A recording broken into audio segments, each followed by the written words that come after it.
आप सबको पता ही है, राजस्थान के अंदर जो गवर्नमेंट स्कूल है वे प्राइवेट सभी स्कूलों के अंदर कंप्यूटर की एक बुक संचालित है, सूचना प्रौद्योगिकी की अवधारणा, और इस बार सभी स्कूलों के अंदर फिजिकल रूप से ये बुक उपलब्ध हो चुकी है। तो आज हम इसका जो पहला अध्याय है, कौन सा पहला अध्याय, अध्याय 1, MS एक्सेल का परिचय, ठीक है, इसके बारे में डिस्कशन करेंगे और साथ में ही हम इसके जो प्रैक्टिकल वीडियो हैं कंप्यूटर पर करके भी इसको एक बार देखेंगे। देखो, माइक्रोसॉफ्ट एक्सेल एक है स्प्रेडशीट एप्लीकेशन। किस प्रकार की एप्लीकेशन से है? स्प्रेडशीट एप्लीकेशन है, जिसे किसने बनाया था? माइक्रोसॉफ्ट ने विकसित किया है। तो माइक्रोसॉफ्ट एक्सेल है वो एक स्प्रेडशीट एप्लीकेशन है और इसको बनाने वाली कंपनी का नाम क्या है? माइक्रोसॉफ्ट है, ठीक है। और एक्सेल सबसे ज्यादा इस्तेमाल की जाने वाली स्प्रेडशीट एप्लीकेशन में से एक है। वैसे तो स्प्रेडशीट एप्लीकेशन सॉफ्टवेयर बहुत सारे हैं, जैसे कैल्क है, ठीक है, एक्सेल है। तो इसमें जो सबसे अधिक स्प्रेडशीट जो वर्तमान में इस्तेमाल की जा रही है वो कौन सी है? MS एक्सेल है, और माइक्रोसॉफ्ट ऑफिस सूट का ही हिस्सा है। जो माइक्रोसॉफ्ट ऑफिस आता है उसी के अंदर ये इनबिल्ट एप्लीकेशन आती है, जो वर्ड, एक्सेल और पावर पॉइंट, एक्सेस, ठीक, इन सब ये सब एक ग्रुप के अंदर आते हैं। एक स्प्रेडशीट मूल रूप से रो और कॉलम की एक मैट्रिक्स होती है। जो स्प्रेडशीट होती है उसके अंदर क्या होता है? रो और कॉलम, ये किसी मिलकर रो और कॉलम की एक मैट्रिक्स होती है, ठीक है। डाटा को प्रविष्ट करने के लिए आप किसका एंटर प्रविष्ट करने, डाटा को प्रविष्ट करना हो, या फिर उसको एडिट करना हो, या फिर उसका एनालाइज यानी विश्लेषण करना हो, या स्टोर करना हो, तो उसके लिए स्प्रेडशीट बहुत उपयोगी है। एक्सेल का उपयोग करके आप संख्यात्मक डाटा, जो न्यूमेरिकल डाटा होता है, नंबर, संख्यात्मक डाटा के साथ अंकगणितीय कार्य जैसे जोड़, बाकी, गुणा, भाग, ये भी आप आसानी से कर सकते हो। इसके अलावा आप नंबर को व्यवस्थित अरेंज कर सकते हो, सॉर्टिंग कर सकते हो। साथ में साधारण वित्तीय लेन देन करना हो, अंक गणितीय या संख्या के आंकड़ों से संबंधित जो सूत्र होते हैं, फॉर्मूले, उनका भी आप उपयोग कर सकते हो, ठीक है। संख्याओं को ग्राफिकल प्रदर्शन के लिए भी आप एक्सेल का उपयोग कर सकते हो, क्योंकि इसके अंदर क्या होता है? चार्ट बना सकते हैं। अगर आपके पास तो संख्यात्मक आंकड़े आप चाहते हो उसको ग्राफिक्स के रूप में रिप्रेजेंट करना, तो इसके लिए भी आप एक्सेल का इस्तेमाल कर सकते हो। इस पुस्तक में एक्सेल, पावर पॉइंट और पिक्चर मैनेजर की व्याख्या करने के लिए MS ऑफिस 2007 के संस्करण का उपयोग किया गया है। तो ध्यान रखना, इसमें तो वैसे 2007 के है, लेकिन हम लेटेस्ट 2024 जो लेटेस्ट MS ऑफिस है उसके अकॉर्डिंग प्रैक्टिकल करके देखेंगे, ठीक है। वैसे तो नॉर्मल 7 जैसा ही दिखने में, थोड़ा बहुत अंतर है। इसमें जो नए लेटेस्ट वर्जन है उसमें थोड़ा सा एडवांस वर्जन है। सभी दिए गए चित्र और उदाहरण तदनुसार, यानी इसमें जो भी आप डायग्राम देखो वो ऑफिस 2007 से उठाए गए हैं।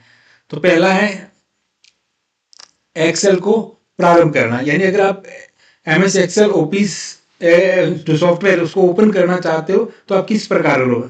आप एक्सेल को उसी तरह प्रारंभ कर सकते हैं जैसे माइक्रोसॉफ्ट के हर एप्लीकेशन को प्रारंभ करते हैं, जैसे आप वर्ड, पावर पॉइंट, एक्सेल इत्यादि, यानी इनको सभी एप्लीकेशन को खोलने का एक ही तरीका है। एक्सेल को स्टार्ट करने के लिए आपको निम्न चरण प्रारंभ, सबसे पहले आपको स्क्रीन के नीचे बाईं ओर कॉर्नर जो स्टार्ट बटन है उस पर क्लिक करना है। तो वहां से आप जाओगे, ऑल प्रोग्राम विकल्प पर क्लिक करना है, और वहां पर जो माइक्रोसॉफ्ट ऑफिस है उसका आपको क्या करना है? चयन करना है, और वहां से माइक्रोसॉफ्ट ऑफिस 2007 पर क्या करना है? क्लिक करना है। चलो हम चलते हैं प्रैक्टिकल एक्सेल को ओपन करना सीखते हैं, ठीक है। चलो हम आगे कंप्यूटर स्क्रीन पर, और अब हम देखते हैं हम किस प्रकार एक्सेल को प्रारंभ कर सकते हैं। एक्सेल को प्रारंभ करने के लिए 3-4 तरीके।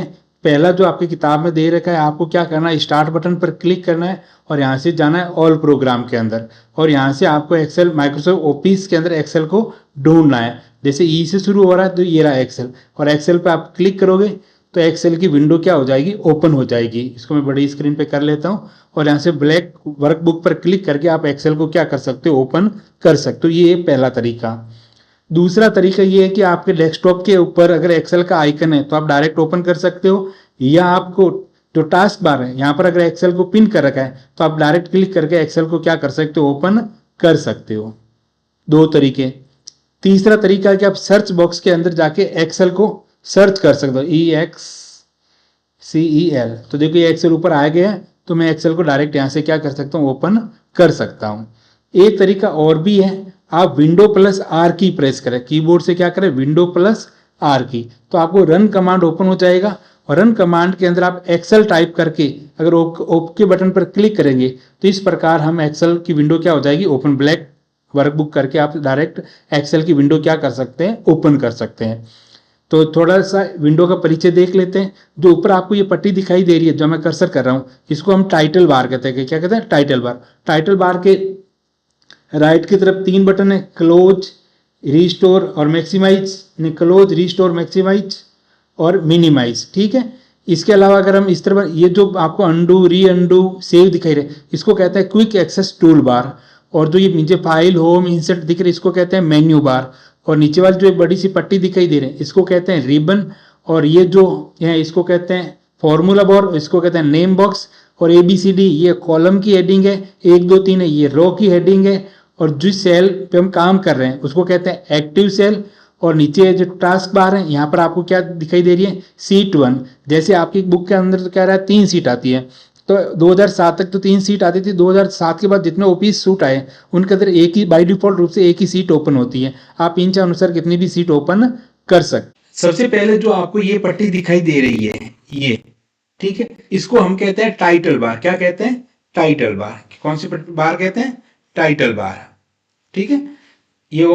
ये कौन सी होती है, टाइटल बार। और यहाँ पर जो एक बटन दिखाई दे रहा है, इसको हम कहते हैं ओपीस बटन। और यहाँ पर आप ये छोटी सी देख रहे हैं, अंडू, सेव, ये पट्टी दिखे, इसको कहते हैं क्विक एक्सेस या customize quick access tool bar. Customize quick access tool bar. और ये जो बीच वाली पट्टी आपको पूरी दिख दे रही है, तो ये, इसको कहते हैं रिबन। क्या कहते हैं, रिबन। और नीचे जो ये है, इसको कहते हैं नेम बॉक्स। और यहाँ पर क्या पढ़ते हैं, फॉर्मूला बार। और ये जो आपको तुम्हें टेबल की तरफ दिखाई दे रही खाड़ी और आगे, इसको कहते हैं वर्कशीट। और ये जो कॉलम, ये एक्टिव कॉलम है। और जो आड़ी लाइन है, इसको हम क्या कहते हैं, रो। जो ABC है, ये कॉलम की हेडिंग है। और 1 2 3 है, ये रो की हेडिंग है, ठीक है। अगर नीचे की बात करें तो नेविगेशन है, जो आपको ये आगे पीछे दिखाई दे रही है, नेविगेशन बटन है। और यहाँ पर सीट का नाम है, जिसको सी टेप कहते हैं। और यहाँ पर व्यू बटन है, ठीक है। अगर आपने 9th क्लास के अंदर MS वर्ड के बारे में पढ़ा था, अब हम तुलना करेंगे MS वर्ड और MS एक्सेल के मध्य तुलना करनी, क्या नहीं, इनके बीच में क्या अंतर है। देखो, माइक्रोसॉफ्ट एक्सेल और Microsoft word, Microsoft office suit के ही 2 एप्लीकेशन सॉफ्टवेयर है। कि माइक्रोसॉफ्ट वर्ड हो या माइक्रोसॉफ्ट एक्सेल, ये सब किसके अंदर आते हैं, माइक्रोसॉफ्ट ऑफिस सूट के अंदर आते हैं, ठीक है। उन्हीं की एप्लीकेशन है। हालांकि ये वे एक साथ काम करने के लिए बने हैं, पर इनमें अपनी अलग अलग खूबियां और स्ट्रेंथ है। एक्सेल प्राथमिक रूप से संख्यात्मक परिकलन के लिए है, यानी जो एक्सेल है वो उसका मुख्य होती है संख्यात्मक कैलकुलेशन करनी हो या संख्यात्मक डाटा इनपुट करना हो, तो वहां पर हम एक्सेल का इस्तेमाल करते हैं। जबकि वर्ड की बात करें, ये शब्द संसाधन है, शब्द की प्रोसेसिंग करने के लिए काम आता है। यानी जहां पर शब्द से संबंधित जो मैटर, जैसे लेटर बनाना है, तो उससे संबंधित जो काम होता है, शब्द से संबंधित जो भी आपको काम करना है, उसके लिए आप वर्ड प्रोसेसिंग का इस्तेमाल कर सकते हो। एक्सेल एक स्प्रेडशीट प्रोग्राम है जो रिकॉर्ड और संख्याओं को डाटा, रिकॉर्ड और संख्या की डेटा का क्या करता है, विश्लेषण करता है, करने के लिए उपयोग में लिया जाता है। दूसरी ओर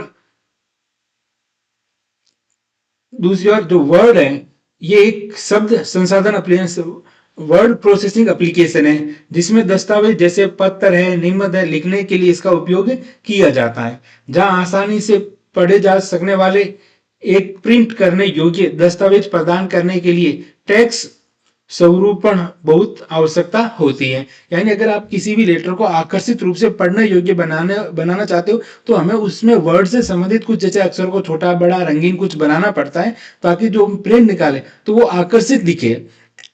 तो इसके लिए आप वर्ड प्रोसेसिंग का इस्तेमाल कर सकते हैं।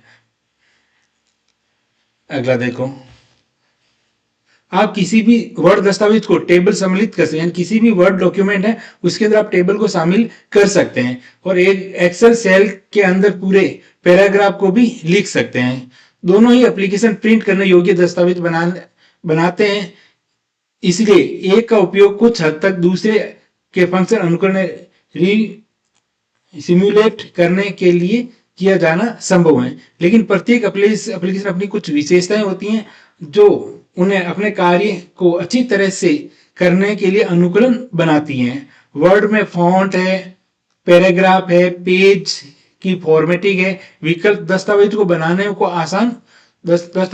बनाने को आसान कर देते हैं, जो कि एक्सेल में काफी मुश्किल है। जबकि एक्सेल में जो विश्लेषण करना है, सूत्र है, फॉर्मूले हैं या कंडीशनल स्टेटमेंट है की गणना करने की क्षमता होती है। जैसे सभी प्रवेश किए गए डाटा का योग यानी सम है, उसकी औसत लेना है, और भी अधिक जटिल समीकरण है, उसको सरलता से आप क्या हल कर सकते हो। आपको इस प्रकार की क्षमता वर्ड के भीतर नहीं मिलती है। तो हम एक टेबल को आसानी से समझ लेते हैं जिसके अंदर पता कर सकते हैं वर्ड और एक्सेल में क्या अंतर। देखो, वर्ड क्या है, एमएस वर्ड है, वो है शब्द संसाधन वर्ड प्रोसेसिंग एप्लीकेशन है। जबकि एक्सेल क्या है, स्प्रेडशीट एप्लीकेशन है। एक्सेल क्या है, स्प्रेडशीट एप्लीकेशन है। कैसी एप्लीकेशन है, स्प्रेडशीट एप्लीकेशन है। तो इसका इस्तेमाल पत्र है, निबंध है, लेखन के लिए उपयोगी है। जबकि अगर वो सारणीबद्ध दस्तावेज बनाने तो उसके लिए आप एक्सेल का इस्तेमाल कर सकते हो। जहां टेक्स्ट स्वरूपण फॉर्मेटिंग की आवश्यकता होती है वहां पर इसका उपयोग किया जा सकता है। जहां पर हमें वर्ड जो शब्द है उसके अंदर विभिन्न प्रकार की फॉर्मेटिंग करनी होती है तो वहां पर हम वर्ड प्रोसेसिंग का इस्तेमाल कर सकते हैं। रिकॉर्ड और सांख्यिकी डेटा का विश्लेषण करने के लिए इसका उपयोग किया जाता है। तो एक्सेल का इस्तेमाल हम वहां पर करते हैं जहां पर हमारे पास बहुत बड़ी मात्रा में जो रिकॉर्ड है, वो जो सांख्यिकी नंबर के रूप में डेटा है, अगर आपको उसका विश्लेषण करना है तो उसके लिए आप एक्सेल का इस्तेमाल कर सकते हैं।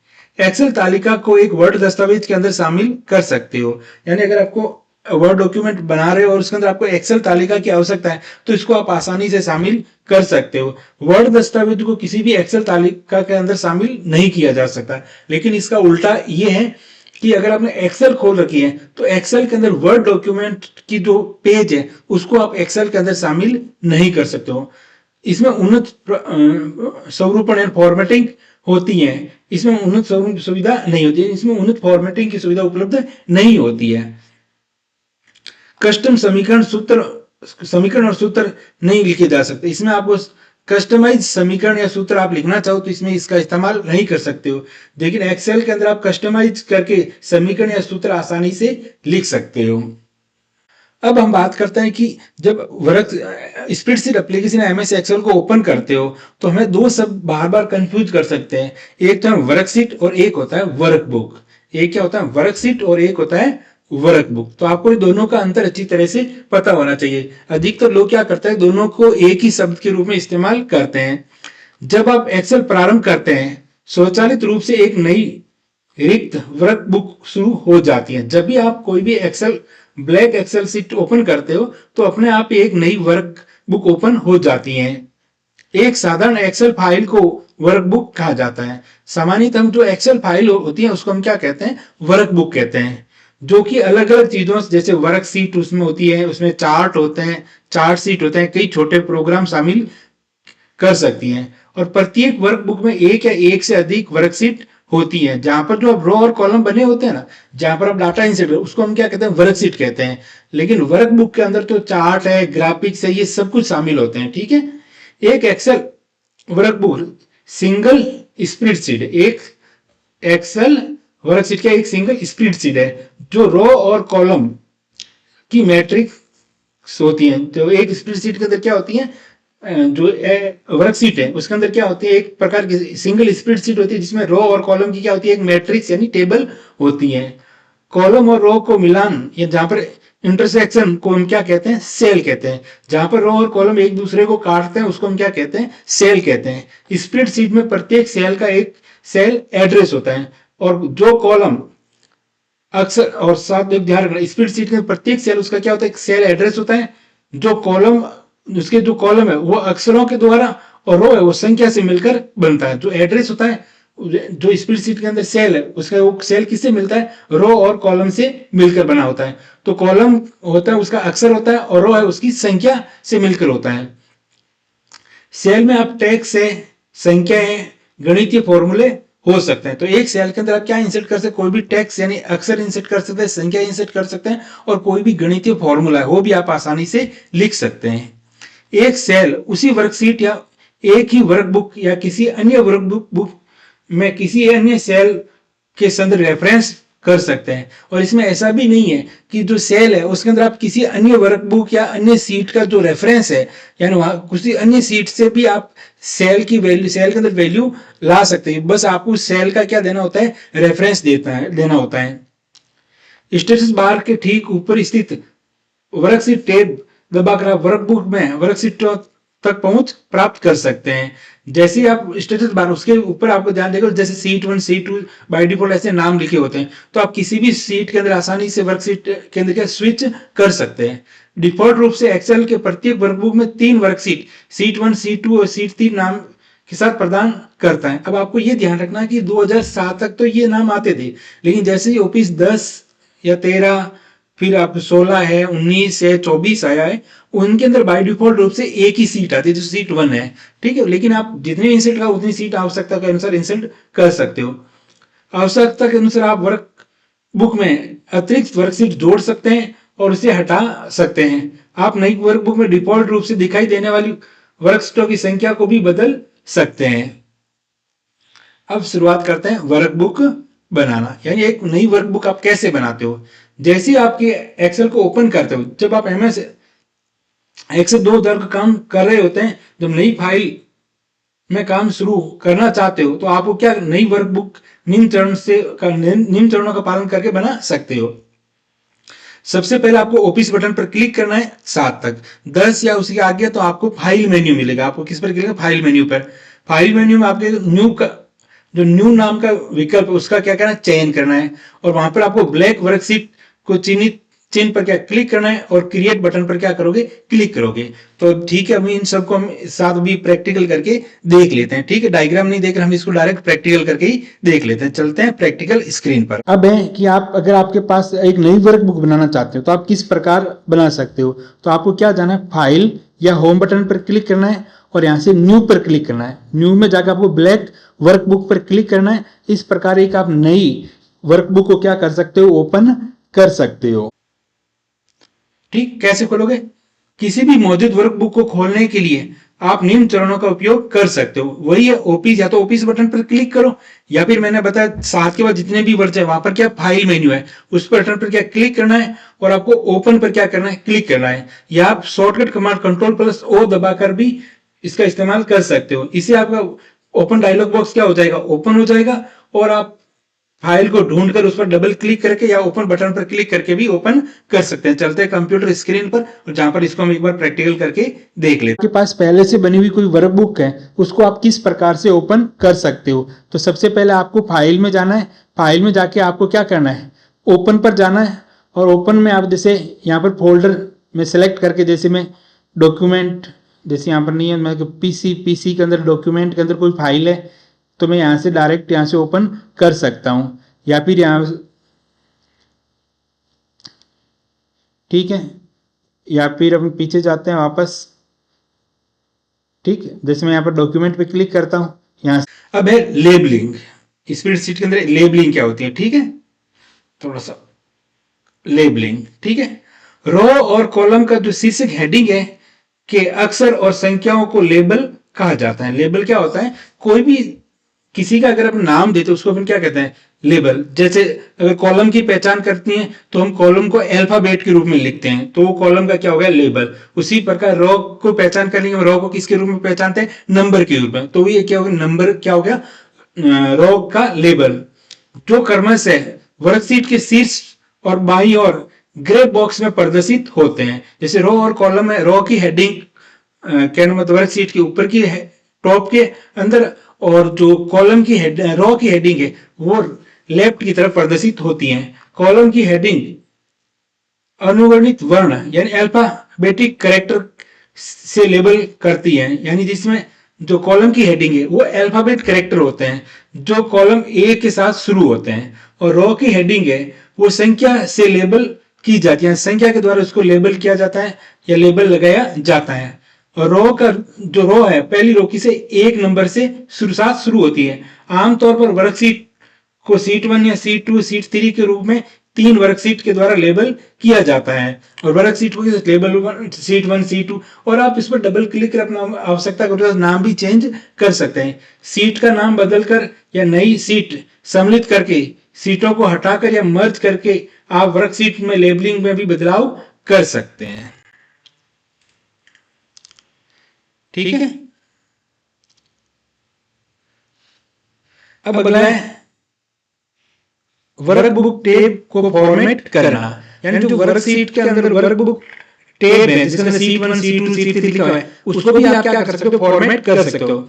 जब आप एक नई वर्कबुक को खोलते हैं या मौजूद वर्कबुक में नई सीट को जोड़ते हैं, तब एक्सेल के प्रत्येक सीट के लिए एक जेनेरिक नाम सीट 1 सीट 2 सीट 3 और उसी तरह का उपयोग किया जाता है। जैसे सीट अगर और जोड़ोगे सीट 4 5 6 इस तरह। आप जैसे जैसे वर्कबुक का निर्माण करते रहते हैं, आपको चीजें व्यवस्थित करने के लिए इन सीटों को नाम बदलने की आवश्यकता होती है। अब होता क्या है कि हम सीट के अंदर बहुत अलग अलग सीटों के अंदर काम कर रहे हैं, तो हम चाहते हैं कि सीट 1 की जगह हम जो काम कर रहे हैं उससे संबंधित नाम ही ले, तो हमें उन सीटों को सीट 1 उनका नाम बदलने की आवश्यकता होती है। एक वर्कशीट का नाम बदलने के लिए सबसे आसान तरीका है कि आप उसके नाम पर क्या करो, डबल, जैसे सीट 1 सीट 2 लिखा हुआ है ना, उस पर जाके क्या करो, डबल क्लिक करो। ये नाम की टेक्स्ट हाइलाइट्स कर देगा और आप उसके बाद एक नया नाम टाइप कर सकते हैं। इसके अलावा आप किसी वर्कशीट की पर दाएं बटन क्लिक करके पॉपअप मेन्यू की सहायता से रीनेम का चयन करके भी ये काम कर सकते हैं। और या टेब का नाम बदलने के लिए कुछ नियम होते हैं। एक्सेल वर्कशीट में नाम कम से कम 1 कैरेक्टर लंबा होना चाहिए, यानी कम से कम 1 कैरेक्टर तो होना ही चाहिए। ऐसा नहीं कि आप एकदम खाली छोड़ दो। और अधिकतम 31 कैरेक्टर जो वर्ण है, जो आप कैरेक्टर नंबर साथ में इस्तेमाल करो, वो अधिकतम 31 से अधिक नहीं, 31 से अधिक नहीं होनी चाहिए। एक वर्कबुक में समान नाम के साथ 2 सीट नहीं हो सकती। और दूसरी बात याद रखना, अगर आपने किसी सीट का एक नाम दे रखा तो सेम नाम उस नाम की वर्कशीट आप एक वर्कबुक के अंदर नहीं बना सकते हो। ठीक है, तो एक वर्कबुक के अंदर आप कितनी भी वर्कशीट बना सकते हो, लेकिन सेम नाम की नहीं बना सकते हो। और इनका जो नाम बदलना भी चाहो तो कम से कम 1 कैरेक्टर तो होना ही चाहिए। और अगर अधिकतम लिखना चाहो तो आप अक्षरांश मिलाकर 31 से अधिक का इस्तेमाल नहीं कर सकते। ठीक है, वर्कशीट में नाम में परसेंट चिन्ह या कोष्टक है, तार क्या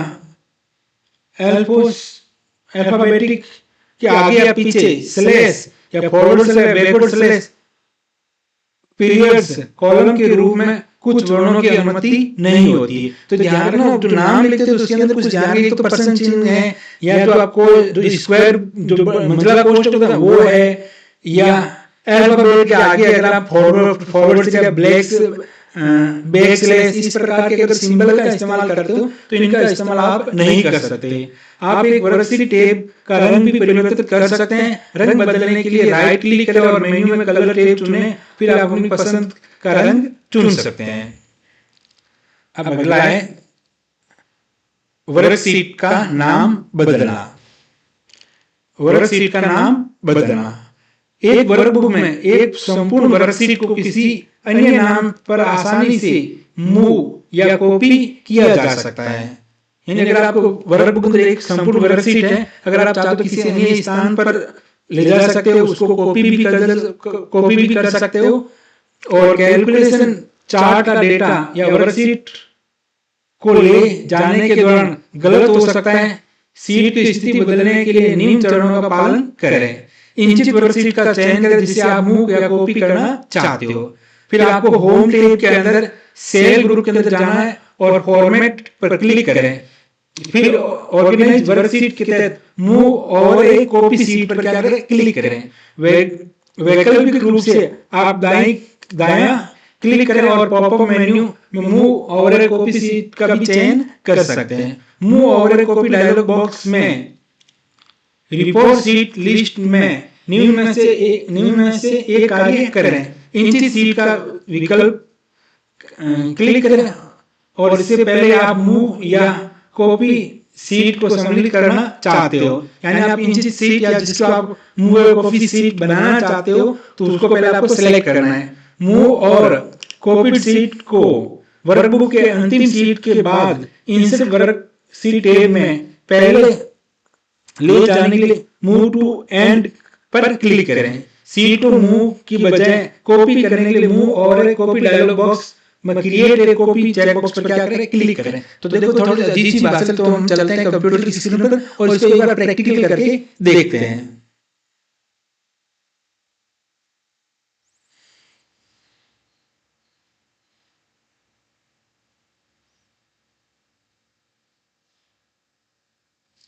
ठीक, अगला हमारे पास है वर्कशीट का नामकरण करना। किसी वर्कशीट का नामकरण निम्न चरणों का पालन करके कर सकते हैं। पहला, इंचित वर्कशीट टैब पर दायां बटन क्या करें, क्लिक करें जिससे आपका नाम बदलना चाहते हो।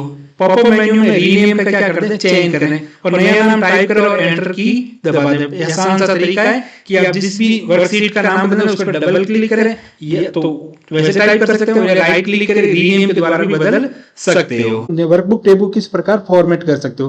देखो जो सीट 1, सीट 2, सीट 3 लिखा हुआ है, इनको हम अपने इच्छा अनुसार कोई भी नाम दे सकते हैं। जैसे सीट 1 है, मैं चाहता हूं इसका नाम स्टूडेंट नेम हो, तो आप कुछ नहीं करना चाहिए, आपको इस सीट पर क्या करना है, डबल क्लिक करना है और यहां पर आप जैसे मैं लिख देता हूं STUDENT स्टूडेंट नेम।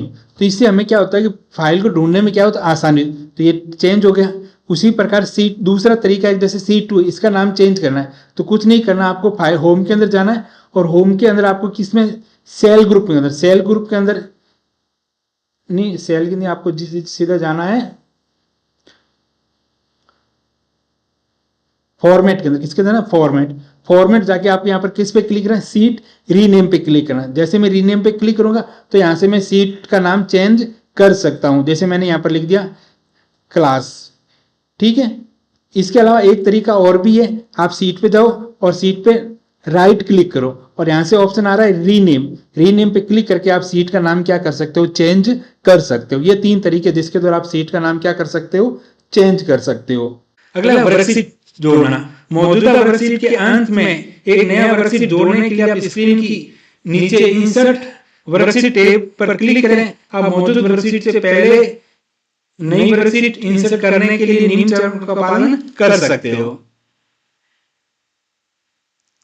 ठीक है, उस वर्कशीट पर बायां बटन क्या क्लिक करें जिससे पहले आप नई वर्कशीट जोड़ना चाहते हो। पॉपअप मेन्यू में इंसर्ट का क्या कर ले, चेंज कर ले। ठीक है, जिससे भी आप वर्कशीट इंसर्ट कर सकते हैं। या फिर आप, ठीक है, या फिर आप मौजूदा वर्कशीट में पहले नई वर्कशीट सम्मिलित करने के लिए भी एक और तरीका है।